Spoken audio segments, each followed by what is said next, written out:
आपके अपने चैनल हिंदी ज्ञान गंगा धारा में सभी मित्रों का स्वागत है। आज हम शुरू करते हैं हिंदी व्याकरण का, जो हमने आपसे वादा किया था डॉक्टर वासुदेव नंदन प्रसाद की किताब को पूरा करने के लिए। उसी के क्रम में तीसरा अध्याय, 2 अध्याय हो गया था, जिसका लिंक इसके डिस्क्रिप्शन के बॉक्स में आपको मिल जाएगा, आप वहां से देख सकते हैं। तो तीसरा अध्याय हिंदी वर्णमाला, वर्तनी और विराम चिन्ह। उससे पहले आप चैनल को अपना भरपूर प्यार दें, सब्सक्राइब करें, लाइक करें व शेयर करें। चैनल को सब्सक्राइब जरूर करें। तो आज हम शुरू करते हैं अध्याय 3, डॉक्टर वासुदेव नंदन प्रसाद की किताब। किताब का क्या नाम है उनके, एक बार आप बताइए कमेंट बॉक्स में। आधुनिक हिंदी व्याकरण और रचना।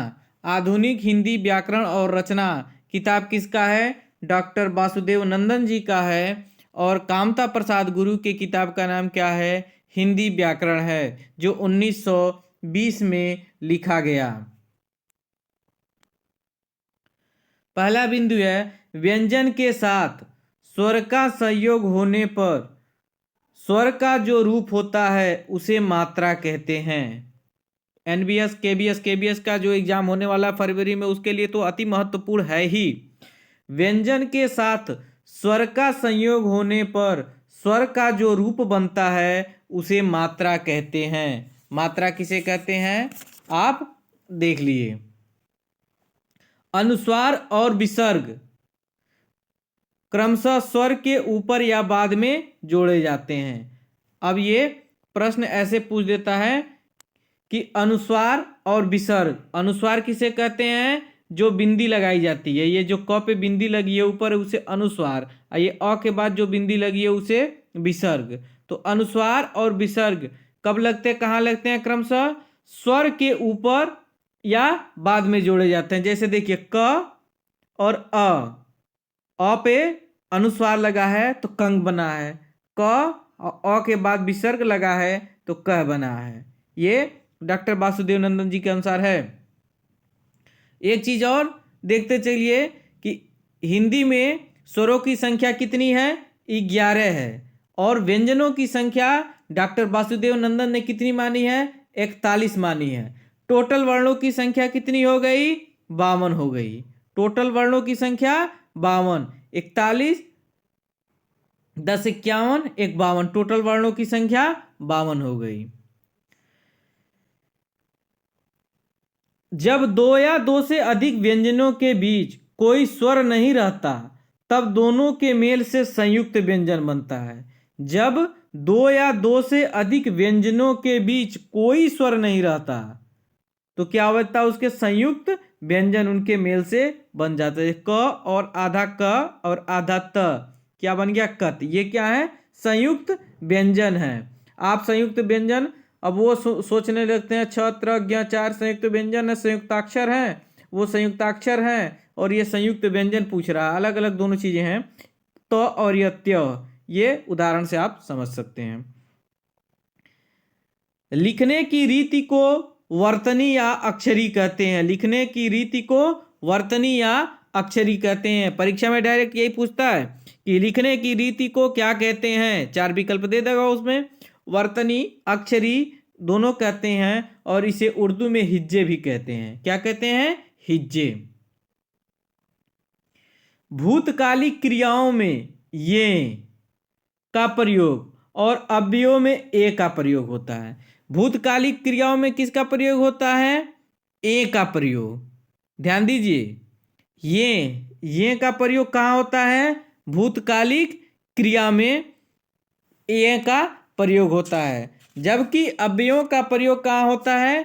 ए में। ए का प्रयोग अव्ययों में होता है। जैसे लोग कई तरह से लिख देते आई आई, आए आई, आई और आई, ये तो ये दोनों तरफ से लिखे जाते हैं, लेकिन क्रिया 2 अक्षरों पर चलती है। लेकिन आप यहाँ पर देखिए, आपका ये का प्रयोग कहाँ होता है? भूतकालिक क्रियाओं में। और ए का प्रयोग कहाँ होता है? अव्ययों में। अब अगला है वासुदेव नंदन जी का किताब में ये वर्ण संबंधी अशुद्धियाँ।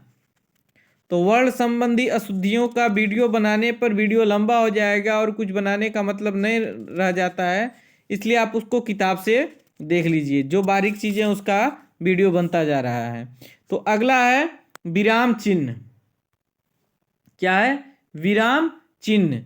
अब विराम चिन्ह किसे कहते हैं उसके बारे में देखिए। पाठक के भावबोध को सरल और सुबोध बनाने के लिए विराम चिन्हों का प्रयोग किया जाता है। क्यों किया जाता है?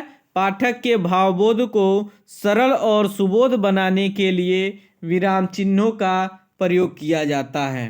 कहने का तात्पर्य है कि विराम चिन्हों की प्रयोग से भावा अभिव्यक्ति की स्पष्टता के लिए पूर्णतः अवकाश मिल जाता है। मतलब विराम चिन्हों के प्रयोग से भावा अभिव्यक्ति की स्पष्टता हो जाती है। हिंदी में प्रयुक्त विराम चिन्ह वासुदेव नंदन ने कुल 6 माना है। पूर्ण विराम का चिन्ह इस तरह होता है: अल्प विराम, अल्प विराम, योजक चिन्ह, प्रश्नवाचक चिन्ह, विस्मयदिबोधक चिन्ह और उद्धरण चिन्ह। अब इन चिन्हों का अलग अलग हम देखते हैं। तो आज हम केवल 2 चिन्ह पढ़ेंगे, पूर्ण विराम एवं अल्प विराम, क्योंकि सारे विराम चिन्हों को पढ़ने पे क्या हो जाएगा, वीडियो अत्यधिक लंबा हो जाएगा। तो अब देखिए पूर्ण विराम का प्रयोग कहाँ कहाँ होता है। पूर्ण विराम का अर्थ है पूरी तरह रुकना या ठहरना। पूर्ण मतलब पूरी तरीके से, विराम का अर्थ है रुकना या ठहरना। पूर्ण विराम का चिन्ह ये होता है, जैसे यहाँ होता है लगा है, ये चिन्ह क्या है? पूर्ण विराम का। विचारों के तार एकदम टूट जाए, वहां पूर्ण विराम का प्रयोग होता है। विचारों का तार एकदम टूट जाए, वहां पर किस चिन्ह का प्रयोग होता है? पूर्ण विराम का। मतलब विचारों का टूटने का मतलब है कि आपका कथन संपन्न हो जाए, जब वहां पर ये पूर्ण विराम का प्रयोग होता है। सजीव वर्णन करते समय वाक्यांशों के अंत में पूर्ण विराम का प्रयोग होता है। यही पूछ देगा, सजीव वर्णन करते समय वाक्यांशों के अंत में कौन सा चिन्ह लगता है? तो क्या आप कहेंगे? पूर्ण विराम का चिन्ह लगता है। जैसे कहा गया गोरा गोरा रंग, गोरा रंग के बाद खड़ी पाई। गालों पर कश्मीरी सेब की झलक, झलक के बाद खड़ी पाई लग जाएगा। तो सजीव वर्णन करते समय वाक्यांशों के अंत में पूर्ण विराम का प्रयोग होता है। अब अगला है अल्प विराम। ये सारे विराम चिन्हों में बहुत ही महत्वपूर्ण है अल्प विराम। इसका चिन्ह इस प्रकार से होता है। हिंदी में प्रयुक्त विराम चिन्हों में अल्प विराम का प्रयोग सबसे अधिक होता है। सबसे अधिक किस विराम चिन्ह का प्रयोग होता है? अल्प विराम का सबसे अधिक प्रयोग होता है। वाक्य में देखिए कहाँ का होगा, कम से कम 10-12 बिंदु निकल कर आएंगे इस अल्प विराम में। तो ध्यान से देखिए, जब वाक्य में जब 2 या 2 से अधिक समान पदों, पदांशों अथवा वाक्य में योजक, संयोजक, अव्यय और की गुंजाइश हो, तब वहां पर अल्प विराम का प्रयोग होता है। जैसे राम अल्प विराम, लक्ष्मण अल्प विराम, भरत और शत्रुघ्न राजभवन में पधारे हैं। तो ये जो चिन्ह लगा है, यहाँ जो चिन्ह लगा है वो क्या है? आपके अल्प विराम है। तीसरी बिंदु, कहाँ अल्प विराम का प्रयोग होता है? जहां शब्दों की पुनरावृत्ति की जाए और भावा अतिरेक में उन पर विशेष बल दिया जाए, वहां अल्प विराम का प्रयोग होता है। कहाँ अल्प विराम का प्रयोग होता है? जहां शब्दों की पुनरावृत्ति की जाए, जैसे वह बहुत दूर, अल्प विराम, बहुत दूर से आ रहा है। जैसे शब्दों की पुनरावृत्ति यहां पर की जाए, वह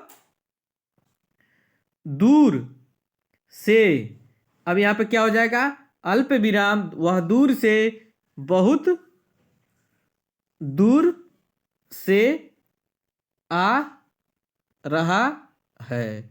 इस तरीके से ये हो जाएगा। यदि वाक्य में कोई वाक्य खंड आ जाए तब अल्प विराम का प्रयोग होता है।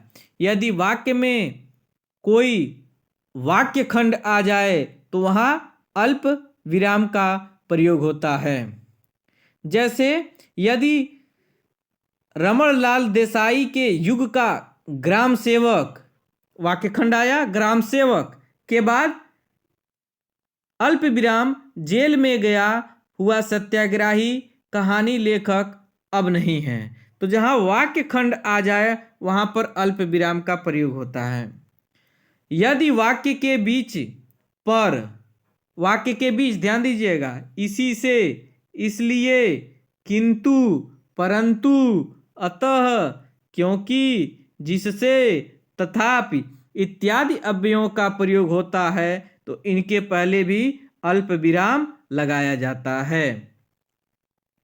क्या क्या?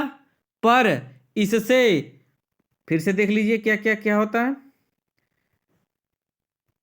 पर, इससे, इसलिए, किंतु, परंतु, अतः, क्योंकि, किससे, तथापि इन अव्ययों का प्रयोग होता है तो इनके पहले अल्प विराम लगता है। ये सब क्या है? अव्यय हैं। ये भी तैयार कर लीजिए आप।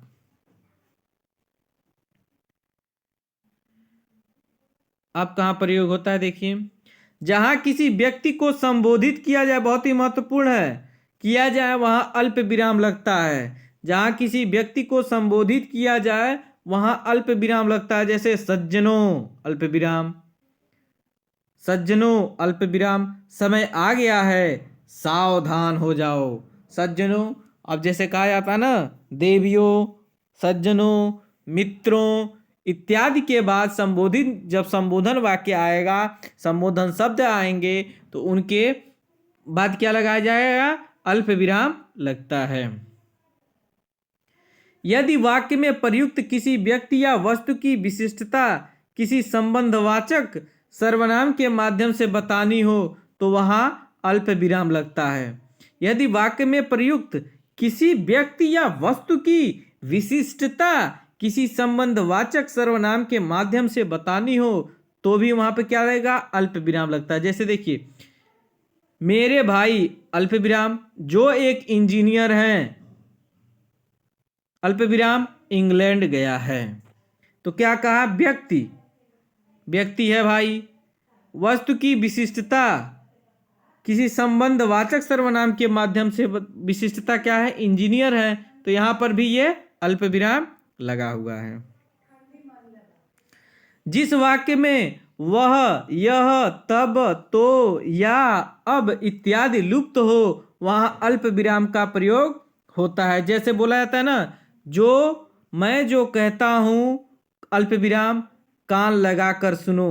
यहाँ वह लुप्त है, यहाँ ये सेंटेंस होना चाहिए ना, मैं जो कहता हूं वह कान लगाकर सुनो, लेकिन वह जब लुप्त हो जाएगा तो यहाँ पर विराम चिन्ह लग जाएगा। उसी तरह यह का प्रयोग है, उसी तरह तब का प्रयोग है, उसी तरह तो का प्रयोग है, उसी तरह अब का प्रयोग है। जैसे उन्हें अब छुट्टी मिलेगी, कामा, कह नहीं सकता। किसी व्यक्ति की उक्ति के पहले अल्प विराम का प्रयोग होता है। यदि कोई व्यक्ति कुछ कहता है तो उसके पहले क्या लगता है? अल्प विराम का लगता है। जैसे मोहन ने कहा, मैं कल पटना जाऊंगा। मोहन ने क्या कहा? जब उक्ति है, कहने का मतलब कह रहा है ना कुछ, मैं कल पटना जाऊंगा। तो यहां पर ये क्या लगा? विराम चिन्ह लगा व्यक्ति के उक्ति के पहले। बस, हाँ, नहीं, सचमुच, अतः, वस्तुतः, अच्छा जैसे शब्दों से प्रारंभ होने वाले वाक्यों में इन शब्दों के बाद अल्प विराम लगता है। कहाँ कहाँ? बस से जो शब्द वाक्य शुरू हो, हाँ से जो वाक्य शुरू हो, नहीं से जो वाक्य शुरू हो, अतः से वाक्य जो शुरू हो, वस्तुतः से जो वाक्य शुरू हो, अच्छा से जो वाक्य शुरू हो, इनके बाद हम अल्प विराम का प्रयोग करते हैं। जैसे बस, अल्प विराम, हो गया, रहने दो। हाँ हाँ, उदाहरण देखिए दूसरा, हाँ तुम ऐसा कह सकते हो, तो हाँ के बाद क्या लगाएंगे? अल्प विराम लगाएंगे। सचमुच तुम बड़े नादान हो, तो सचमुच के बाद क्या लगाएंगे? अल्प विराम। अब अंतिम देखिए अल्प विराम का, जब किसी लंबे वाक्य में एक से अधिक स्वतंत्र वाक्यांशों का प्रयोग होता है तब अल्प विराम का आवश्यक हो जाता है। जैसे क्या कह रहा है? लंबे वाक्य में एक से अधिक स्वतंत्र वाक्यांशों का प्रयोग होता है, तब हम किसका प्रयोग कर देते हैं? अल्प विराम का। जैसे चाहती थी, अल्प विराम, ऐसे बोलूं, अल्प विराम, जैसे कोयल प्रथम किरण से बोलती है, अल्प विराम। ये वाक्यांश पूरा हो गया, तो उसके बाद अल्प विराम। जब वह उससे स्पर्श की सरसराहट भर देती है, ऐसे बोलूं जैसे कचनार के फूलों के बीच से वह बुलबुल बोल रही है। तो जब वाक्यांश अधिक होंगे तो उनके बीच भी अल्प विराम का प्रयोग होगा। इसी के साथ अध्याय 3 का पहला भाग ये संपन्न होता है। द्वितीय भाग कल अपलोड किया जाएगा। आप चैनल को अधिक से अधिक सब्सक्राइब, लाइक व शेयर करना ना भूलें। आपका अपना साथी हिंदी